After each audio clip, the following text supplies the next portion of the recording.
Nampaknya kalau di tanah Melayu ini harus diawali dengan pantun. Apalagi jauh-jauh dari Maluku ke tanah Melayu bersama-sama M di depan, punya di belakang, mirip-mirip ya. Tapi kalau kami berpantun boleh dibalas sama Bapak Ibu ya, dijawab. Oke. Jalan-jalan ke Kota Batam, tidak lupa mampir di jembatan Merelang.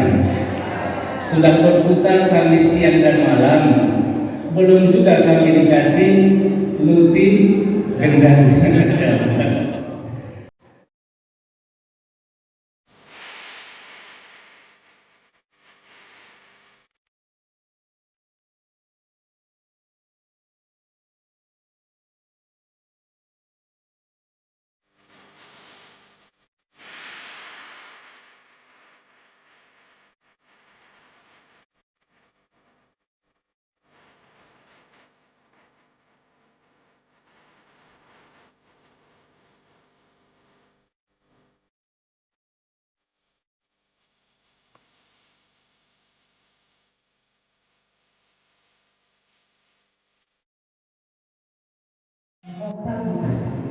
Dengan salam acara dibuka, semoga semua dapat berkah.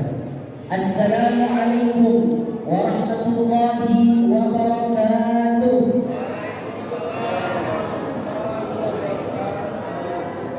Di efek makan malam belum disuguhkan. Jalan-jalan ke pulau penyengat, berangkatnya di waktu pagi. Jawab salamnya kurang semangat, saya ulangi sekali lagi. Assalamualaikum warahmatullahi wabarakatuh. Kita mulai acara ini dengan sama-sama melepaskan basmalah. Bismillahirrahmanirrahim. Acara selanjutnya untuk menambah keberkahan acara kita, marilah kita sama-sama mendengarkan pembacaan ayat suci Al-Quran yang dalam hal ini akan dibacakan oleh Bunda Nur Ifani Khairul Anam. Kepada beliau waktu dan tempat.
Kepada Bapak atau kepada DKM ya, Masjid Al-Ikhlas Nirwana yang telah memberikan fasilitas kepada kami, semoga Allah balas dengan kebaikan dan Allah balas dengan pahala yang berlimpah, amin ya rabbal alamin. Demikian, assalamualaikum warahmatullahi wabarakatuh. Terima kasih kepada kawan-kawan PLP semua, dan khususnya malam hari ini DKM Al-Ikhlas yang sudah mempersilahkan kita bisa duduk bareng bersama, yaitu Ustaz Muhammad bin Sadeh, Ketua MUI Surabaya Maluku, yang alhamdulillah hadir pada malam hari ini berbagi ilmu kepada kita semua. Kita kembali, kita jamaah, kita sama-sama duduk menggali ilmu dari beliau. Jadi apa yang saya sampaikan,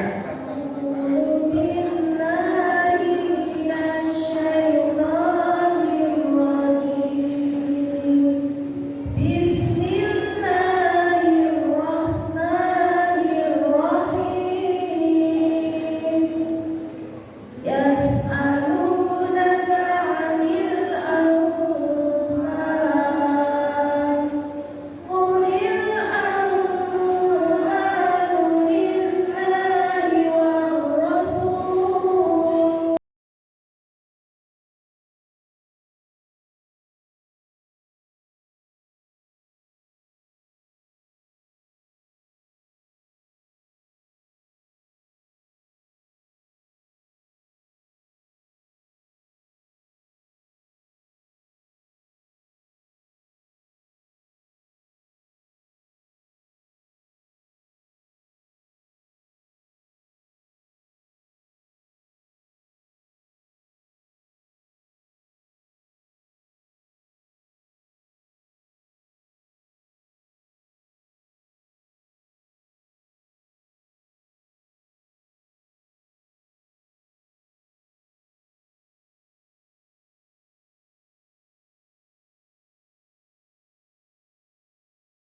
Alhamdulillah wa syukurillah wassalatu wassalamu ala rasulillah wa ala alihi wa sahbihi wa mawala la hawla wa la quwata illa billah.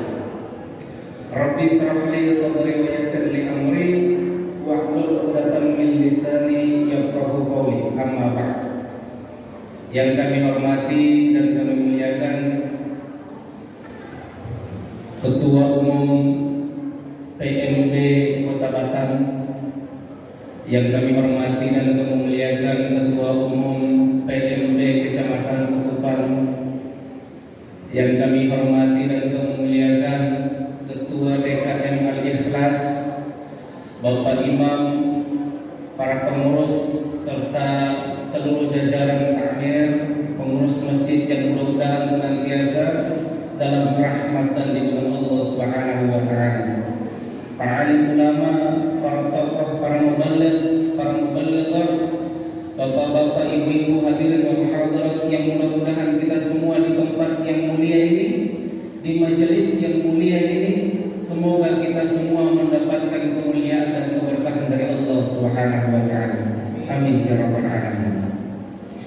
Puji syukur sembah sujud tunduk dan patuh kita semata-mata hanya kepada Allah Jalla Jalaluhu, Rabb yang maha pengasih tak pilih kasih, maha penyayang tak pandang sayang.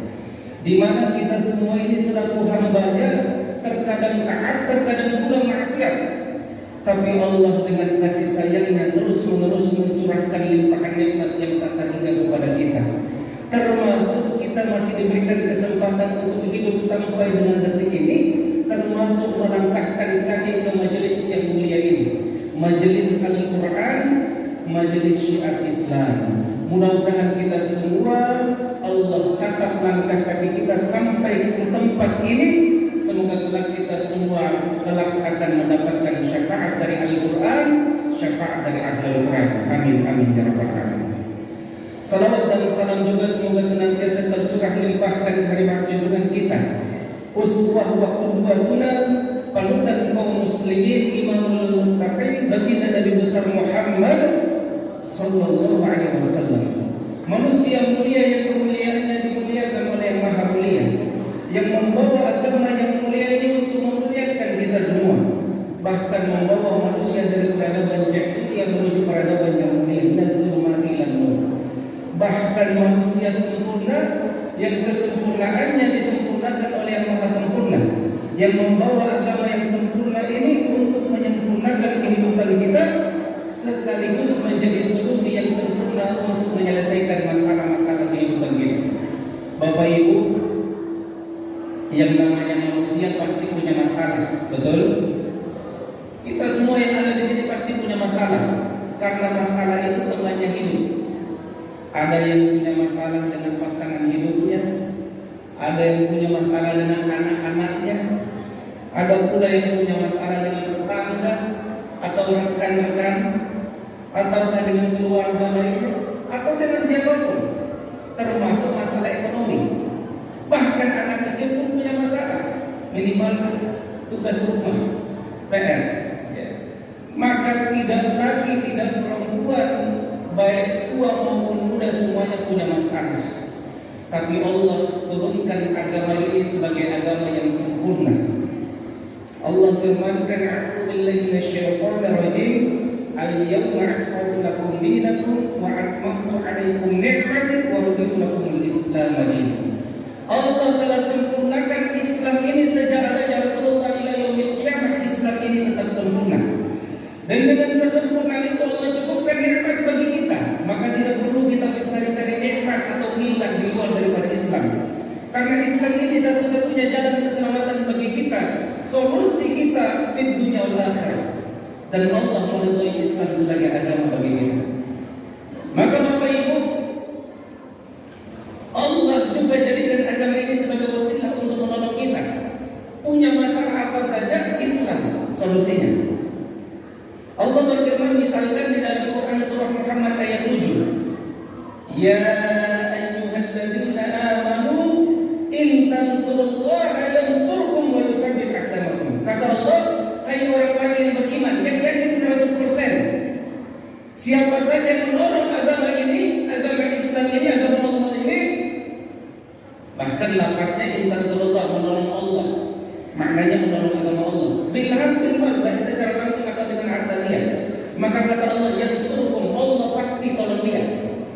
Wa yusabbit aqdamakum, Allah juga kokohkan kedudukan dia. Bapak Ibu, pertanyaannya, kalau Allah tolong kita, kira-kira masalah apa yang tidak akan selesai? Ini kalau Allah tolong kita ini, masalah apa yang kira-kira tidak akan selesai? Jangankan masalah di dunia yang masih ada sangat famili, kerabat, sahabat, bahkan masalah di dalam kubur maupun di akhirat yang kita hanya sendiri, tidak ada penolong kecuali hanya Allah Subhanahu wa taala. Kalau Allah tolong kita, masalah mana yang tidak selesai? Cuma kita ini kadang kalau ada masalah malah jauh dari Allah. Tadinya rajin ke masjid, begitu ada masalah jadi jarang ke masjid. Tadinya rajin menghadiri majelis, begitu ada masalah jadi jarang kelihatan di majelis. Ditanya kenapa? Ada masalah. Tadinya rajin infak sedekah, rajin ngaji, begitu ada masalah jadi jarang. Ditanya kenapa? Ada masalah. Loh, kita ini kalau ada masalah jauh dari Allah, masalah itu akan semakin berat, semakin memusingkan kita. Kenapa? Yang namanya fitrahnya manusia itu kecil, lemah, terbatas, membutuhkan pertolongan dari yang lain. Sementara sebaik-baik penolong adalah Rabb yang Maha Menolong, Allah Subhanahu wa taala. Maka kalau ada masalah, dekati Allah, taqarrub ila Allah, tolong agama Allah, Allah tolong kita selesai semua masalah. Masalah apapun. Maka kalau kita ada masalah apapun Bapak Ibu, bahkan masalah yang kan sebagian dari kita itu berputus asa. Ya. Dari rahmat Allah sampai ada yang kemudian sudah tidak mau lagi melanjutkan hidup. Tapi sebagian yang lain biasa-biasa saja karena dia yakin memiliki Allah yang Maha Menolong. Nah, kalau kita tolong agama Allah, Allah akan tolong kita, semua masalah akan selesai apapun itu. Bukan hanya Allah tolong, wa yusabbit aqdamakum, Allah kokohkan kedudukan kita. Bapak Ibu, kalau Allah kokohkan kedudukan kita, makhluk mana yang bisa melemahkan? Seorang istri mau menaklukkan hati suaminya, tolong agama Allah. Seorang suami mau menaklukkan istri dan anak-anaknya, tolong agama Allah. Seorang karyawan mau menaklukkan pemimpinnya, tolong agama Allah. Karena kalau Allah kokohkan kedudukan kita, tidak ada satupun makhluk yang bisa melemahkan. Hatta seorang karyawan bisa disegani oleh pimpinannya. Seorang istri bisa disayang sama seorang suaminya. Begitu pula suami, begitu pula anak. Bapak Ibu, saya kemarin safari keliling Sumatera. Begitu sampai di Palembang, dapat informasi tanah Minang kena bencana. Di sini ada orang Minang, Bapak Ibu. Banyak ya, Masya Allah. Begitu saya sampai di Minang, Pak, itu ternyata Bapak Ibu ada musibah di dua tempat, di Batu Sangkar dan Agam. Agam itu di samping Bukit Tinggi. Itu di Batu Sangkar, Bapak Ibu. Rumah bangunan hancur rata dengan tanah, tapi ada satu rumah di antara semua yang selamat tanpa terkena musibah. Setelah dicari tahu itu rumah penghuninya semuanya menghafal Quran. Kalau Allah sudah kokohkan kedudukan kita, musibah pun punya mata. Jangankan di dunia, hatta di akhirat sekalipun, neraka pun haram menyentuh kulit orang yang Allah haramkan tersentuh api neraka. Kalau Allah sudah kokohkan kedudukan kita, makhluk mana yang bisa melemahkan? Di Agam itu Bapak Ibu, kami datang saksikan secara langsung. Itu batu-batu sebesar mimbar masjid, batu-batu sebesar itu di samping tanah samping jalan, batu-batu besar. Itu ada satu musola yang berdiri kokoh. Bangunan di kanan kiri belakang semua hancur rata dengan tanah. Musola itu selamat. Bahkan itu banjir, Bang. Ada Al-Quran itu videonya viral. Mushaf itu air masuk kena sedikit sampulnya, tapi semua isinya bersih, tanpa basah, tanpa kotor. Tidak ada satupun kebetulan yang begitu saja di muka bumi ini, melainkan berpindahnya satu tetes air, satu butir pasir ataupun satu helai daun, kecuali atas izin dan kehendak Allah. Maka Bapak Ibu, selamatnya rumah para penghafal Quran di antara musibah tadi, selamatnya musola dan Al-Quran di antara musibah tadi, itu semua semata-mata karena Allah yang memberikan. Maka kalau Allah sudah kokohkan kedudukan kita, makhluk mana yang bisa melemahkan? Maka Bapak Ibu yang dimuliakan oleh Allah, Singkat cerita, kalau kita punya masalah apa saja, tolong agama Allah. Insya Allah Allah akan tolong kita. Yang sakitnya nggak sembuh-sembuh, yang mau umroh haji nggak jadi-jadi, ya. Yang utang nggak lunas-lunas, yang rumah dibangun belum kelar-kelar, apa masalahnya? Minta sama Allah. Wasilahnya tolong agama Allah. Allah pasti akan tolong kita. Syaratnya yakin 100% dan tolongnya sungguh-sungguh. Bapak Ibu yang dimuliakan oleh Allah, Allah berfirman di dalam Al-Quran, walau anna ahlal qura amanu wattaqaw la fatahna 'alaihim barakatin minas sama'i wal ardh walakin kadzabu fa'akhadnahum bima kanu yaksibun. Kata Allah, andaikan penduduk negeri-negeri itu beriman dan bertakwa, Minang sana beriman dan bertakwa, Padang, Batam ini beriman bertakwa, Maluku sana beriman dan bertakwa, la fatahna 'alaihim barakatin minas sama'i wal ardh. Allah bukankan keberkahan dari langit dan bumi. Langit Allah turunkan, bumi Allah angkat. Termasuk di rumah kita seperti rumah penghafal Quran yang selamat tadi. Walakin kadzabu, tapi mereka mendustakan ayat-ayatku, maka kami siksa mereka akibat dari perbuatan mereka. Berarti hanya ada dua, Bapak Ibu, berkah atau musibah. Kalau taat mengundang berkah, kalau maksiat mengundang musibah. Hanya begitu. Contohnya apa? Bulan suci Ramadan. Bapak Ibu, kami belum tahu kalau di Sumatera ini seperti apa. Tapi kalau di Jabodetabek, Bapak Ibu, jangankan masjid selama Ramadan, bahkan SPBU isi bulan bensin itu, atau swadaya minimarket itu makan minum melimpah di mana-mana, baik untuk iftar, buka puasa maupun sahur. Andaikan ada orang yang tidak keluar 1 rupiah pun sepanjang bulan Ramadan, pelajar yang merantau, mahasiswa yang merantau, tidak punya 1 rupiah sepanjang bulan Ramadan, insya Allah bisa tetap hidup di dalam bulan Ramadan. Kenapa? Makan minum rezeki melimpah, berkah dari langit dan bumi ketika iman dan takwa kita naik. Tadinya jarang baca Quran, begitu Ramadan rajin baca Quran.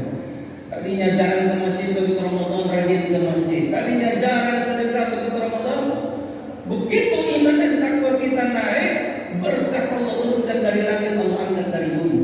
Sayangnya setelah Ramadan orang kembali maksiat, apa yang terjadi? Berkah Allah cabut, musibah Allah turunkan. Di mana-mana begitu. Maka Bapak Ibu yang dimuliakan Allah, saya tidak dalam rangka bertausiah pada kesempatan kali ini. Saya hanya ingin mau bercerita saja. Ya, di sini para mubalik itu banyak, ya, para ulama. Saya ingin cerita-cerita saja. Saya pertama-tama bersyukur bisa menghadiri majelis ini. Apalagi ini wisuda perdana, masya Allah, ini keberkahan tersendiri. Itu saya masya Allah datang ke Bekasi kemarin, ngisi juga Tabligh Akbar malam tahun baru, isi juga yang terkait dengan wisuda Al-Quran dan lain sebagainya. Itu berkah tersendiri. Kenapa Bapak Ibu? Tidak ada di muka bumi ini yang lebih baik dari Al-Quran. Al-Quran ini kitab terbaik, berasal dari yang maha baik dan menjadikan kita jadi yang terbaik. Ini kitab mulia dari yang maha mulia dan menjadikan kita mulia, dari jahiliyah menjadi mulia.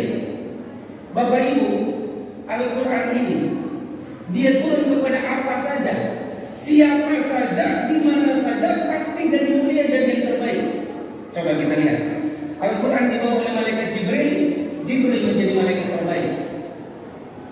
Al-Quran diturunkan kepada Rasulullah Muhammad SAW, beliau menjadi nabi dan rasul terbaik.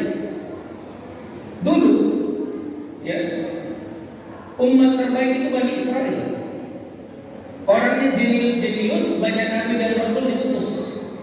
Tapi ketika Rasulullah diutus untuk seluruh umat, mau bagi suku manapun, kata Allah, asalkan kalian umat Al-Quran, kuntum khairu ummah, kalian adalah umat terbaik, ukhrijat linnas, di antara seluruh manusia. Kita ini umat terbaik di antara seluruh manusia. Kalau nanti manusia itu ada di bulan, harusnya jadi yang terbaik umat Islam. Kenapa? Al-Quran. Jangankan makhluk hidup, jangankan manusia, makhluk hidup, malaikat, nabi, rasul, manusia, bahkan tempat saja, daerah yang sebelumnya jahiliyah kecil, terpencil, tidak dikenal sama sekali, namanya Mekah dan Madinah. Begitu Al-Quran turun di dua kota itu, langsung Allah angkat menjadi dua kota terbaik di muka bumi, melebihi bumi para nabi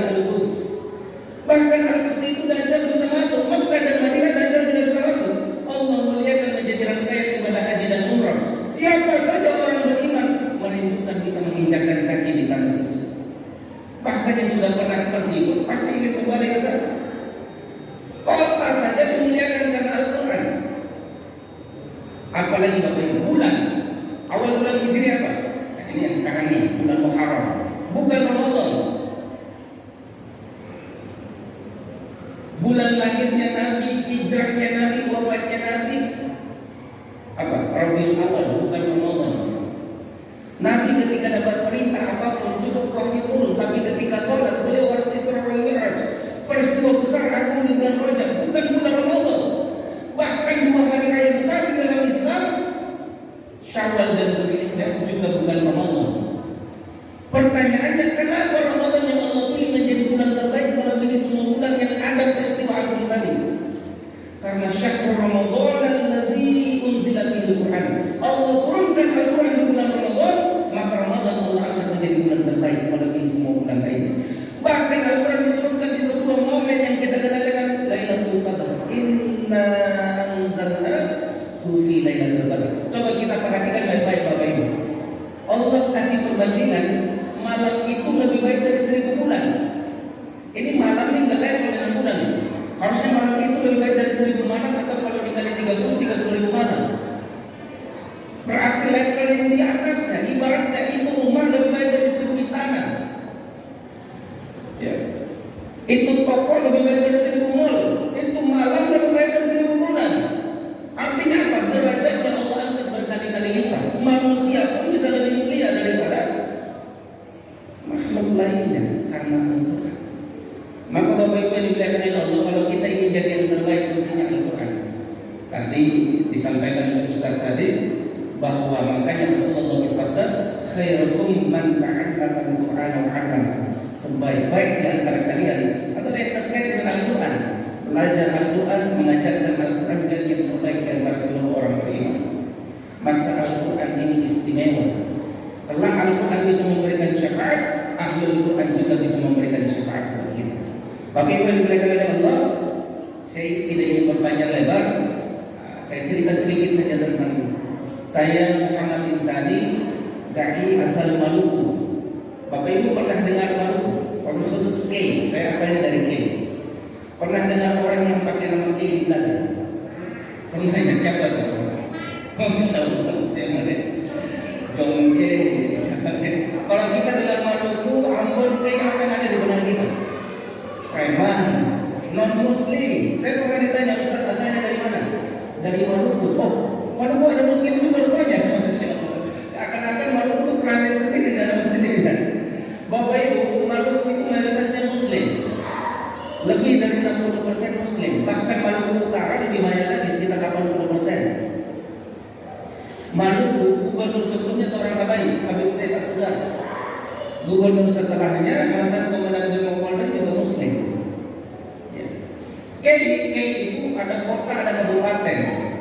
Kotanya hampir 90% Muslim, bahkan wali kotanya Ustaz. Muncul pertanyaan, Ustaz, kalau di sana banyak Muslimnya, mayoritas Muslim, bahkan pemimpinnya ada Habib, ada Ustaz, tapi kok kalau dengar Ambon, Maluku, seakan-akan di sana tidak ada Muslimnya. Nah, ini yang ingin kami cerita sedikit. Nah, kalau kita lihat di peta ini, Maluku itu pulau-pulau. Ini yang kelihatan pulau besarnya saja, Bapak Ibu. Yang kecil-kecil tidak kelihatan. Makanya beda kabupaten bisa beda pulau, beda kecamatan beda pulau, beda desa pun beda pulau. Makanya dikenal dengan negeri 1000 pulau. Nah, kalau Batam ini negeri 1000 apa? Negeri 1000 apa? 1000 jembatan kayaknya. Saya di Palembang kemarin saya tanya, Bapak Ibu, Palembang ini negeri 1000 apa? Negeri 1000 pempek, Ustaz. Tapi orang Palembang itu ternyata sakti-sakti ya. Kapal selam saja dimakan orang Palembang. Tapi orang Batam juga tidak kalah sakti. Saya ke warung, saya baca untuk makan, Masya Allah, ngeri-ngeri itu. Ada obeng dibikin jadi teh sama orang Batam. Masya Allah, luar biasa. Itu ngeri kali kalau orang Maluku datang ke sini. Siapa yang berani minum obeng? Kecuali orang Batam. Bapak Ibu dimuliakan oleh Allah SWT. Nah, pertanyaannya tadi, kenapa bisa seperti itu? Mayoritas Muslim, tapi kok kalau dengar sana seakan-akan tidak ada Muslim. Pertama Bapak Ibu, saya ingin cerita secara singkat saja supaya kita tahu tentang kondisi sana. agama kita dan saudara-saudara kita yang ada di Indonesia Timur. Yang pertama, Maluku itu negeri pulau-pulau. Kalau kita dari sini mau ke mana itu bisa naik motor atau mobil. Tapi kalau di Maluku karena pulau-pulau ini harus naik kapal. Misalkan dari Keng mau ke Ambon naik kapal 1 hari 1 malam baru nyampe. Setengah harinya mampir dulu di bandar, tiketnya 300 ribuan. Tapi kalau dari Keng mau ke Maluku Utara Ternate, Tidore, Bacak itu 2 minggu perjalanan laut. Karena harus ke Papua dulu atau ke Sulawesi dulu. Tapi yang jadi masalah masih banyak pulau yang tidak terjangkau kapal, sehingga kalau mau kemana-mana nyewa speedboat. Kamu pernah nyewa speedboat baru keluarnya pada subuh selesai sholat naik speed, cuma dapat 3 pulau sudah malam kami balik. Nah untuk beli bensinnya saja keluar biaya 6 sampai 7 juta rupiah, baru bensinnya saja. Kalau nyewa plus speednya di atas 10 juta 1 hari. Bayangkan Bapak Ibu ulama dan dai yang sudah sedikit di sana mau ke pulau-pulau makan seperti ini, bagaimana mereka bisa pergi berdakwah di pulau-pulau? Mereka ngajar di pesantren, TPI, madrasah hanya cukup untuk kebutuhan rumah.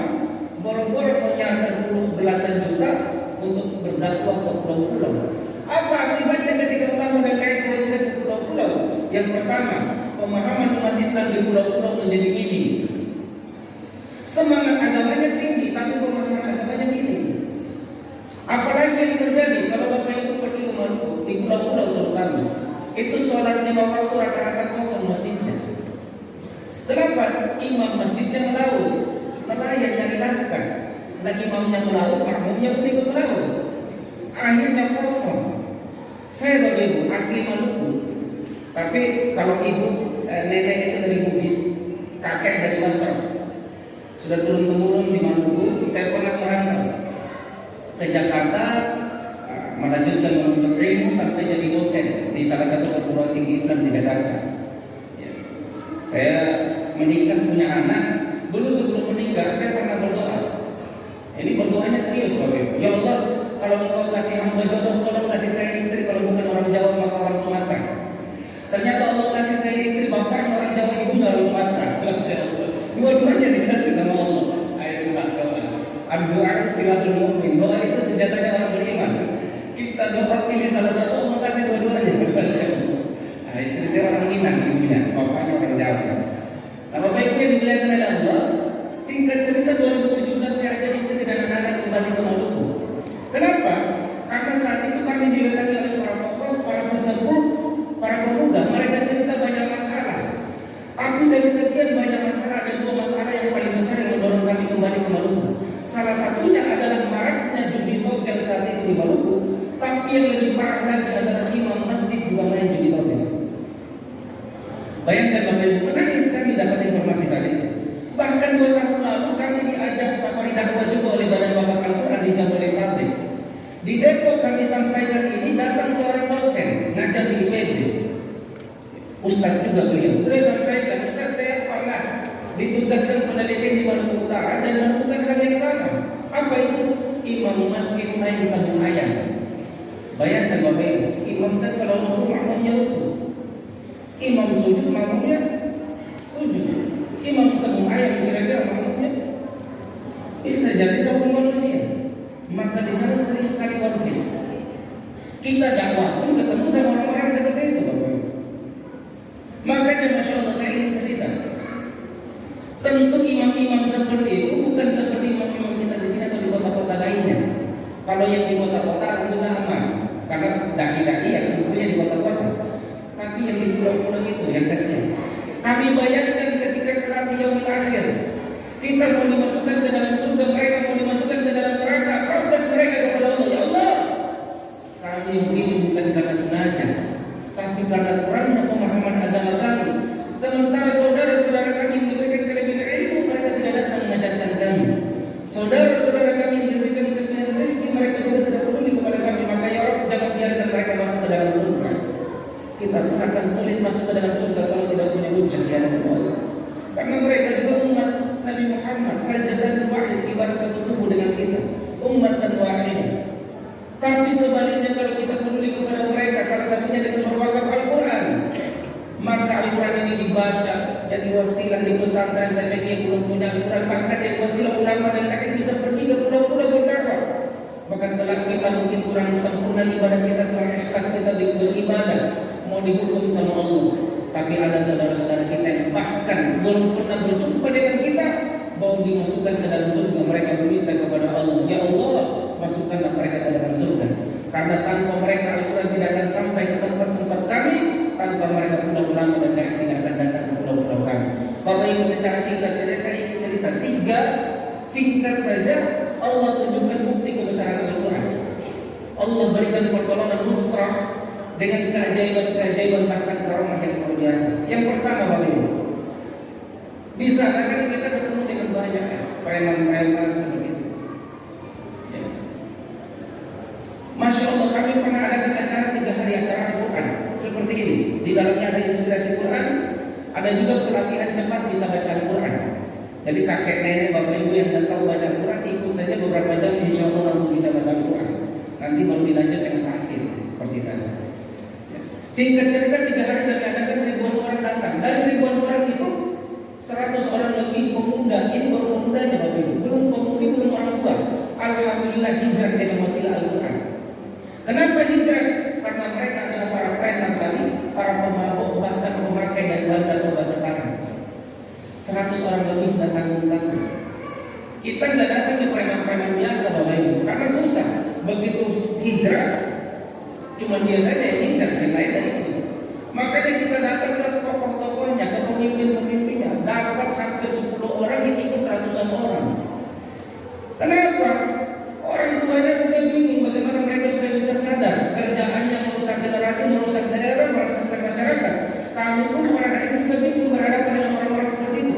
Tapi Masya Allah, dengan wasilah Al-Quran Allah lembutkan hati mereka.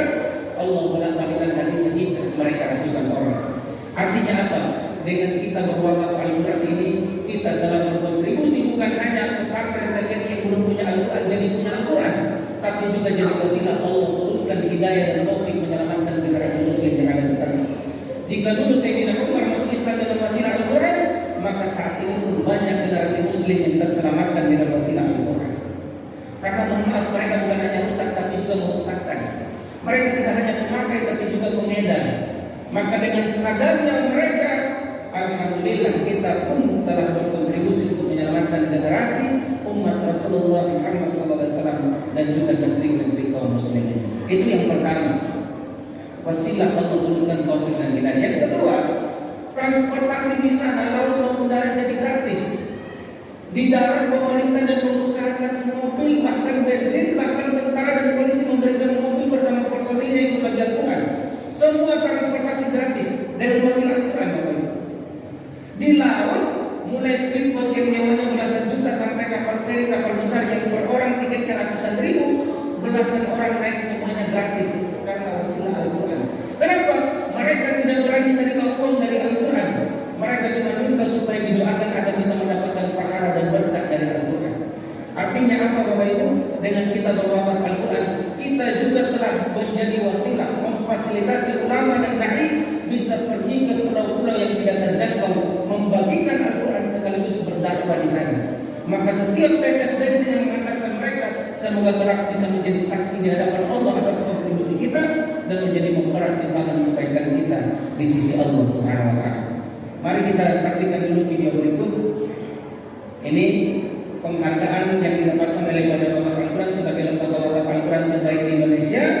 Kami bukan orang BWA Bapak Ibu, tapi MUI dai yang ada di sana diamanahkan oleh BWA untuk mendistribusikan Al-Quran dan melakukan pembinaan di sana. Ya, karena di sana belum ada cabang BWA.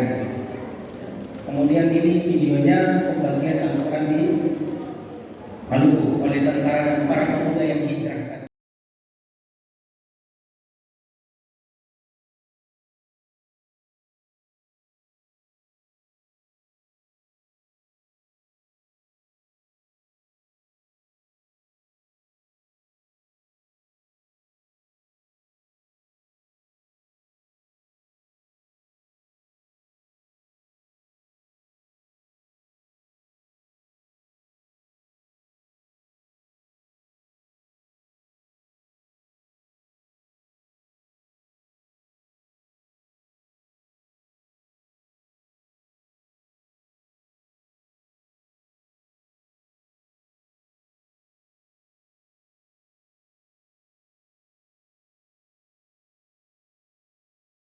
Bapak Ibu, orang-orang yang hijrah itu mereka sampaikan Ustaz untuk menebus dosa-dosa masa lalu, tolong izinkan kami terlibat dalam perjuangan Al-Quran.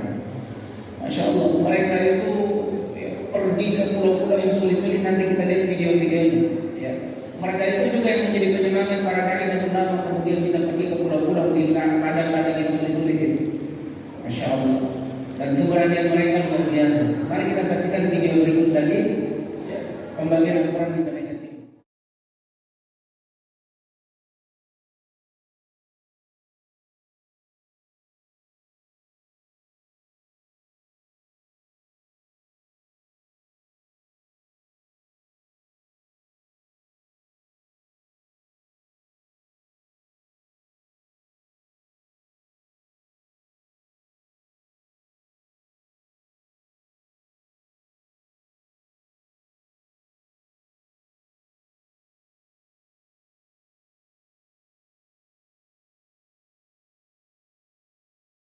Lihat orang jatuh di jurang. Ini longsor beberapa waktu sebelumnya.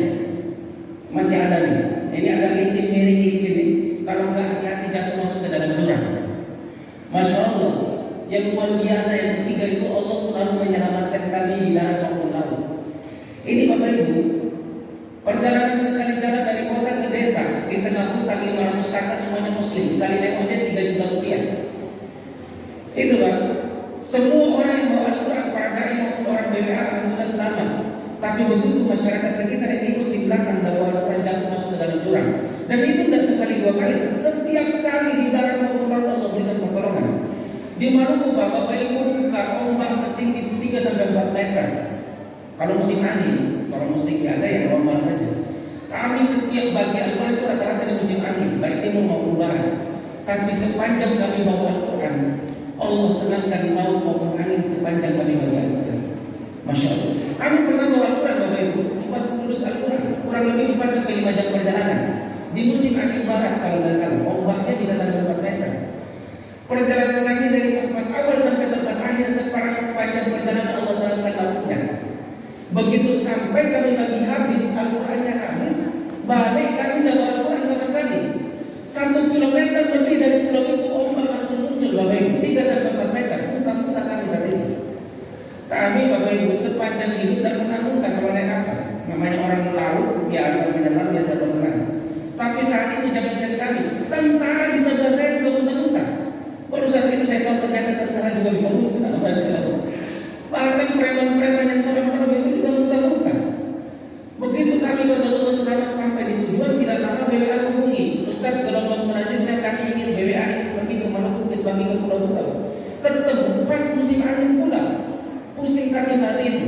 Singkat cerita kami rapat, kami tentukan sebuah strategi langit, tidak lain lagi strategi bumi. Tentara saja tumbang. Apa itu? Ketika kami pergi bawa Al-Quran banyak, rebutan dari pesantren, desa-desa datang rebutan. Tapi tidak kami bagi habis. Kami sisakan 1 atau 2 dus Al-Quran, balik kami tetap bawa Al-Quran. Masya Allah Bapak Ibu, sepanjang kami bawa Al-Quran, hatta itu musim angin model apapun, Allah tenangkan laut maupun angin. Itu saya berbicara di dalam masjid yang mulia, di depan Al-Quran yang mulia, saya tidak mengadakan. Saya bicara apa adanya. Dan Masya Allah, luar biasa, kami tidak tebak-tebak bawa manggis. Tapi kami berangkat dengan keyakinan penuh tanpa keraguan 1%. Kenapa? Kami meyakini janji Allah di dalam Al-Quran tadi, Intan Surullah yang surkum. Kita tolong agama Allah, Allah pasti tolong kita selesai semua masalah. Wa yusabbit aqdamakum. Allah kokohkan kedudukan kita, laut maupun angin, jangankan sekedar menenangkan, membelah lautan bagi Allah yang mudah. Maka dari 30-an orang yang berangkat satu titik, yang berangkat 15 orang pas musim angin. Kenapa? 1 orang saja ragu meskipun 1% kami minta tinggal. Yang boleh berangkat harus yakin 100%. Kenapa? Banyak orang meninggal di tengah lautan pada saat musim angin. Maka kalau sudah berdoa harus yakin 100%. Bismillahirrahmanirrahim. La haula wala quwwata illa billah. Bismillahirrahmanirrahim. Wa mursaha inna rabbika ghafurur rahim. Haula wala quwwata. Ad-du'a wal ibadah, doa ibadah. Ad-du'a silamul mu'min, senjatanya orang beriman. Maka kalau sudah berdoa harus yakin 100%. Karena ada yang tersebut aktivitas kata Allah dalam mutafakun alaih hadis qudsi. Allah itu sesuai prasangka hamba kepadanya. Kalau yakin Allah seperti itu, tapi kalau ragu-ragu ya jangan. pula kita dapat itu, hasilnya juga begitu. Maka yang berangkat semua yakin 100%. Masya Allah, Allah berikan keajaiban sepanjang dalam waktu lama.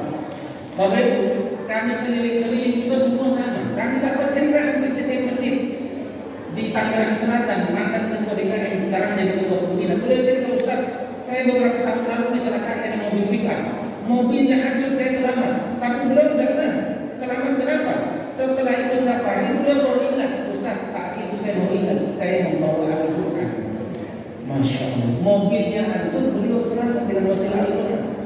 Ada ibu ketua majelis taklim di Padang, beliau cerita, Ustaz, saya kalau masalah wakaf dan Al-Quran dan ragu sedikit pun. Kenapa? Malam takbiran sebelumnya, beliau dan suami keluarga keluar rumah, tapi sebelum keluar, beliau transfer dulu wakaf Al-Quran.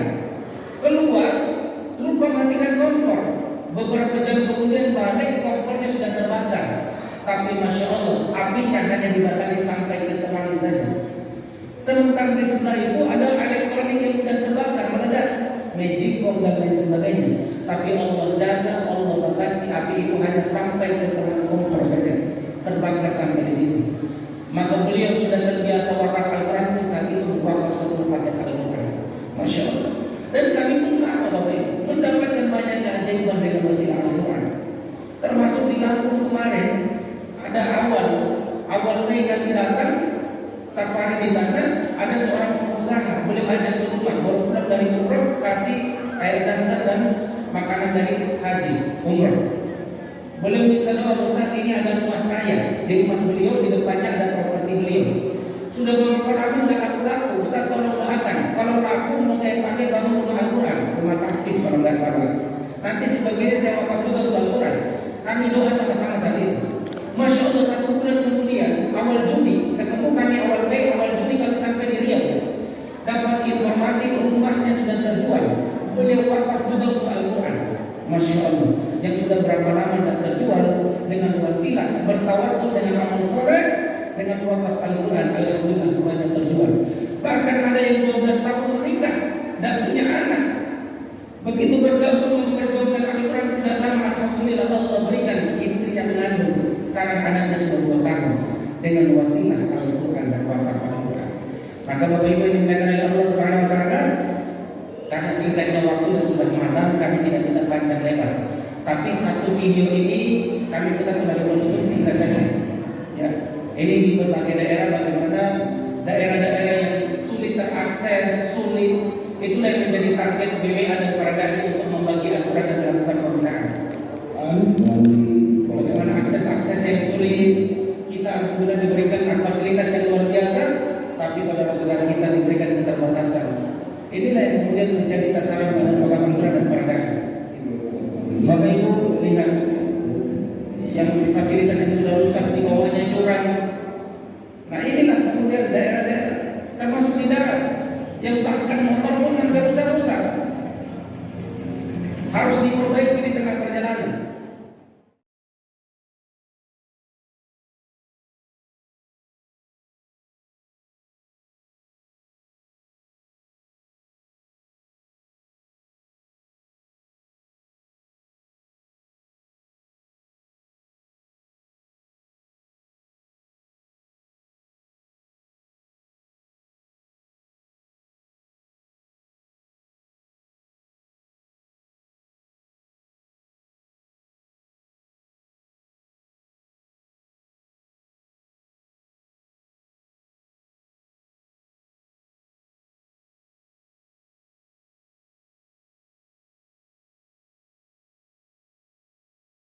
Bapak Ibu yang dimuliakan oleh Allah, jadi kalau kita lihat lautnya ini kayaknya agak tenang, tapi itu musim akhir tidak ada berani laut.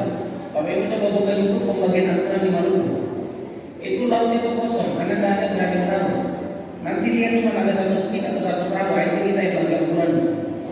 Itu semua pada berlalu karena musim akhir. Tapi Masya Allah, jangankan 3-4 meter, 1 meter pun alhamdulillah tidak. Yang Allah jaga lautan itu khususnya pada saat waktu-waktu pembagian Al-Quran ini. Ya, kalau cuma 5 cm sampai 15 cm itu biasa. Ya, tapi selalu Allah berikan pertolongan di saat-saat kami terlibat dalam Al-Quran. Maka Bapak Ibu yang dimuliakan oleh Allah, dengan kisah-kisah yang kita saksikan bersama sebagai penutup, kami ingin mengajak di majelis yang mulia ini, di majelis Al-Quran ini, ya, di kota Batam, negeri Melayu yang mana terkenal dengan ketentraman akan Islam dan Al-Quran. Mari kami ingin mengajak sama-sama kita ta'awun 'alal birri wat taqwa, tolong menolong dalam kebaikan dan takwa dengan sama-sama berwakaf Al-Quran. Karena kalau bukan kita, siapa lagi yang mau peduli? Dengan kita berwakaf Al-Quran, Al-Quran ini bisa sampai di TPI, pesantren, apalagi yang di pulau-pulau yang tidak terjangkau. Yang belum punya Al-Quran, mereka jadi punya Al-Quran setiap hari mereka pakai belajar mengajar menghafal. Bahkan jadi wasilah ulama dan mereka bisa pergi berdakwah di pulau-pulau, di desa-desa, pelosok-pelosok dengan wasilah Al-Quran transportasi menjadi gratis.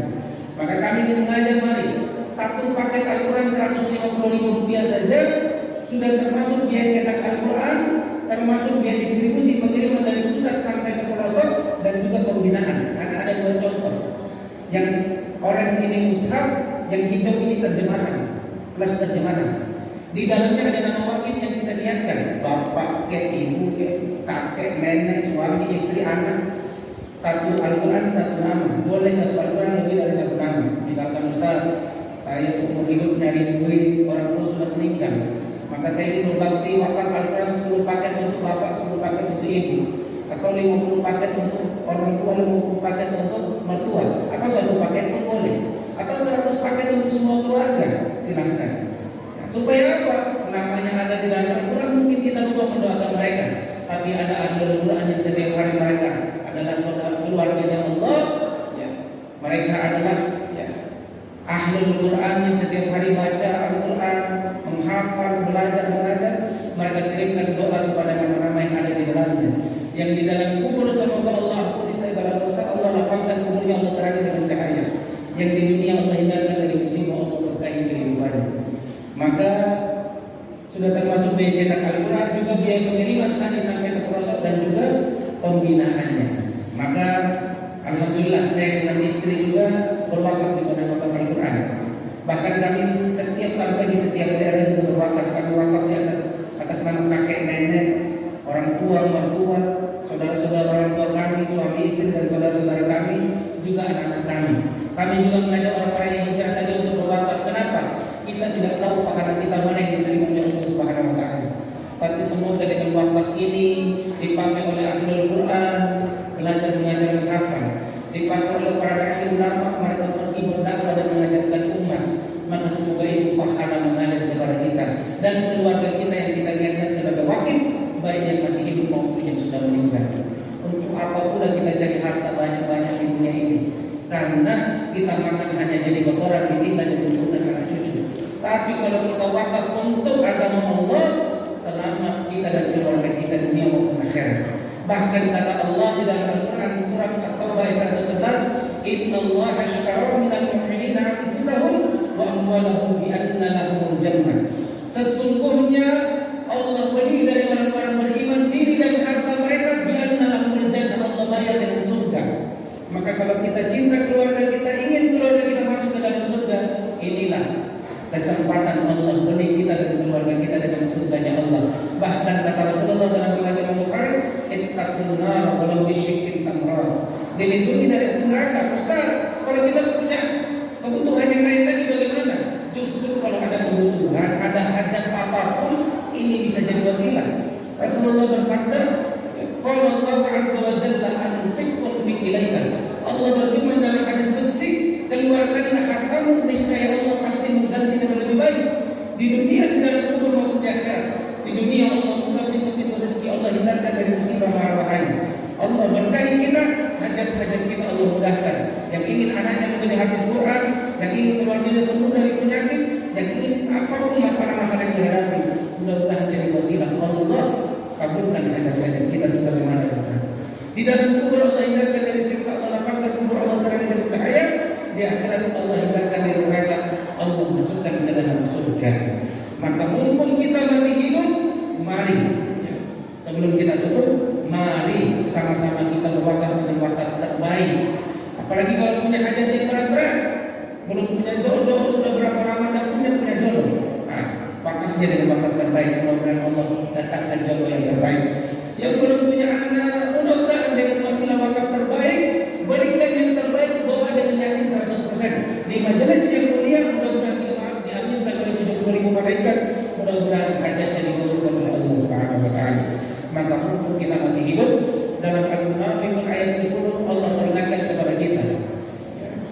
dan keluarkanlah sebagian dari apa yang telah kami rizkikan kepada kalian sebelum datang kematian kepada kalian. Lalu sebagian di antara kalian berkata dengan menyesal, Rabbi laula akhartani ila ajalin qarib, ya Tuhan kami, andaikan Engkau kembalikan kami di dunia sebentar saja, sesaat saja, bukan untuk sholat, bukan untuk haji, fa as-saddaqah, maka kami akan bersedekah, wa aku minas salihin, dan kami menjadi bagian dari orang yang soleh.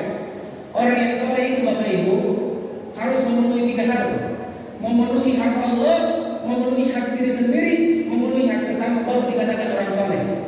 Hak Allah itu beriman dan ibadah makhluk, sholat, haji. Memenuhi diri sendiri, menutup aurat, makan yang halal dan baik, ya, akhlak yang mulia. Memenuhi hak sesama, itu berbuat baik kepada tetangga, bermuamalah dengan syariah. Nah, kalau satu saja nggak soleh, sholat, ya, tapi riba, ya, berlaku buruk kepada tetangga atau tidak menutup aurat, nggak soleh. Soleh itu harus 3-tiganya. Tapi kalau kita bersedekah, aku minas salihin, menjadi bagian dari orang yang soleh. Maka mari sama-sama kita bersedekah dengan sedekah terbaik, wakaf dengan wakaf terbaik, niatkan untuk seluruh keluarga kita. Nah, ini kami tawarkan. Ada yang 10 paket 1.500.000, ada yang 25 paket 3.750.000, ada yang 50 paket 7.500.000, ada yang 100 paket 15 juta. Ada yang di luar itu boleh. Ada yang 5 juta, 10 juta, ada yang wakaf 200 Al-Quran, bahkan di Depok ada yang wakaf 500 paket Al-Quran orang Minang, Masya Allah, orang Sumatera. Nah, silahkan nanti setelah ini Bapak Ibu yang punya hajat juga bisa langsung ke tempat badan wakaf Al-Quran, bisa dulu nanti pulang ke rumah sebentar menjemput atau mau via transfer juga boleh. Nanti bisa berkomitmen juga di majelis yang mulia ini dulu, nanti mau wakaf 2 hari setelahnya juga boleh, tunggu gaji cair juga boleh, silahkan. Atau yang mau bernazar, Ustaz, saya wakaf dulu 10 paket Al-Quran, nanti rumah saya terjual, tanah saya terjual, saya mau wakaf 100 paket Al-Quran, boleh. Ada juga begitu, di Medan mau orang wakaf komitmen 100 juta, di Padang ada juga wakaf 100 juta juga, silahkan.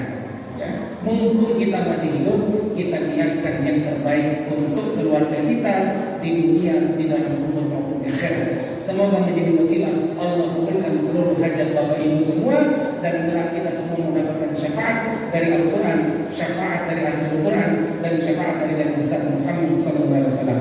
Terakhir, setiap manusia pasti mati, hanya 3 yang akan mengalir terus menerus. Mudah-mudahan insya Allah dengan wakaf ini 3-tiganya bisa kita dapatkan dengan melalui wakaf ini. Pertama, wakaf itu sedekah jariah. Yang kedua, kalau kita wakaf atas nama suami, istri, anak, dan orang tua, maka kita jadi anak yang soleh solihah. Dan yang ketiga, ilmu yang bermanfaat. Karena dengan wakaf ini ulama dan dai tidak hanya membagi Al-Quran, tapi juga mengajarkan ilmu Al-Quran dan ilmu Islam. Barakallahu fiikum jami'an. Jazakumullahu ahsanal jazaa fid dunya wal akhirah. Mudah-mudahan bermanfaat dan mudah-mudahan kita semua mendapatkan keberkahan dan kemuliaan dari Allah Subhanahu wa taala dengan wasilah wakaf dan Al-Quran ini. Kurang lebih mohon maaf. Billahi taufiq wal